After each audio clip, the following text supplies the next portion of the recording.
जालन्याचे माजी नगराध्यक्ष विखेंच्या भेटीला आलेले आहेत।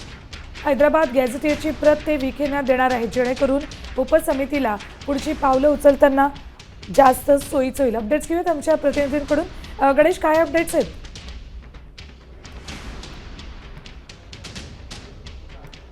सुवर्णा, नक्कीच जे जालन्यातील माजी नगराध्यक्ष सुनील आडदट हे या विखे पाटील यांच्या भेटीसाठी आलेले पाहायला मिळत आहेत, कारण की त्यांनी हैदराबादचं गॅझेट आहे ते घेऊन आलेले आहेत। ज्या गॅझेटमध्ये जर बघितलं असेल तर 1901 साली जी मराठवाड्यातली लोकसंख्या होती आणि या लोकसंख्येमध्ये ज्या गॅझेटमध्ये उल्लेख करण्यात आलेला आहे की ही जी लोकसंख्या आहे आणि या लोकसंख्येमधले किती लोक खरं तर कुणबी मराठा होते आणि या सगळ्या संदर्भातली एक सविस्तर माहिती असलेलं हे गॅझेट आहे। आणि या गॅझेट खरं तर लागू करण्यात यावं ही प्रामुख्याने मागणी आहे ते मनोज जरांगे पाटील करतात आणि त्याच गॅझेटची कॉपी आहे तीच घेऊन आता विखे पाटील यांच्याकडे हे मराठा नेते आहेत।